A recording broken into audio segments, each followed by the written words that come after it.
Okay, from last week, issues with the shipping are resolved. I have the Revlimid as of last Wednesday, so we're back to taking the Revlimid.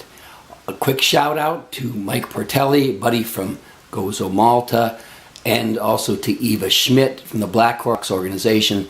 As Mike knows, I'm a fan of Alex Brinkett and the Blackhawks and follow them quite frequently. He coordinated with Eva, and she did the legwork on getting a fan package together and sent to me, which was fantastic. It came with decals, and I got this t-shirt, I got a bottle opener, and a photo here of Alex signed and authenticated. So hey, that's great.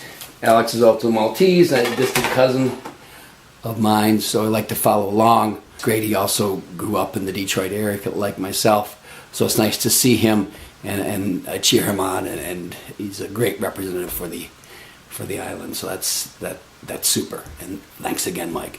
Okay, to the important information about meeting on Tuesday with the oncologist, Dr. Jana from Henry Ford. She basically laid out the plan as it is and what kind of the immediate future will be. So it's great. We have a definitive answer to where we are with the fight against the cancer rectally, again, through protein electrophoresis. There's other assays that are done to support that. I won't get into that. It's a little more sciencey. It's the protein electrophoresis because that's what my oncologist here did. Remember, previously I'd spoke about a 20% reduction like a month ago via the electrophoresis and the IgG antibody. And what that stands for is immunoglobulin G. You have various ones that are produced by your plasma cells, and in multiple myeloma, each patient produces a characteristic antibody which is abnormally high. In my particular case, it happens to be IgG. That's what's causing all this trouble that we talk about.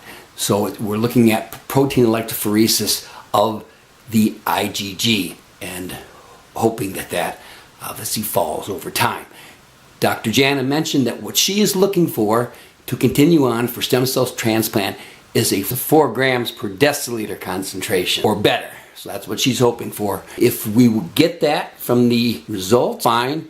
If we don't get that, reevaluation and most likely a change she would suggest in the chemotherapy. Not necessarily because it's not working or going too slow, but what's happening is I've been on Revlimid and been on this protocol for quite some time now, and it's adversely affecting the kidneys. They're taking a beating from this. But I found out from the meeting, Dr. Jana mentioned that the stem cells are taking a beating also. It negatively impacts them. And she's concerned because now it's getting handed to her, and since this whole thing, instead of stem cell transplant, she wants the stem cells to be in as good a condition as possible. So when they isolate these, they give them back to me, and we get a nice result with the bone marrow. What she suggested is continue with the cycle as stands with the protocol for 2 more cycles, including the cycle I'm on now. That'd be cycle 6, and including cycle 7. That protocol would then end.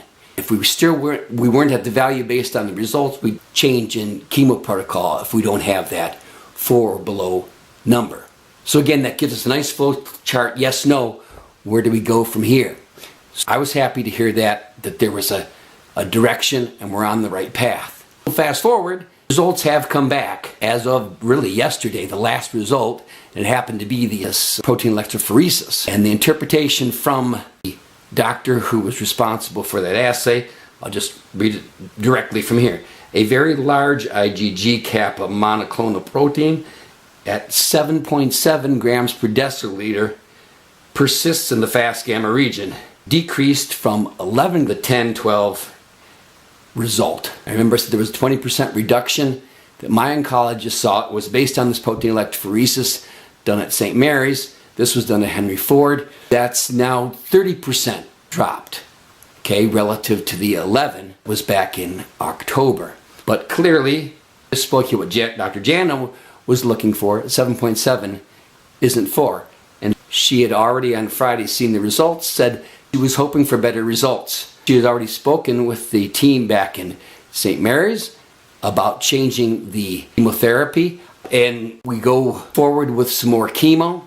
Again, I'm not sure the agents. I don't have any knowledge on that. That'll come forward as we proceed.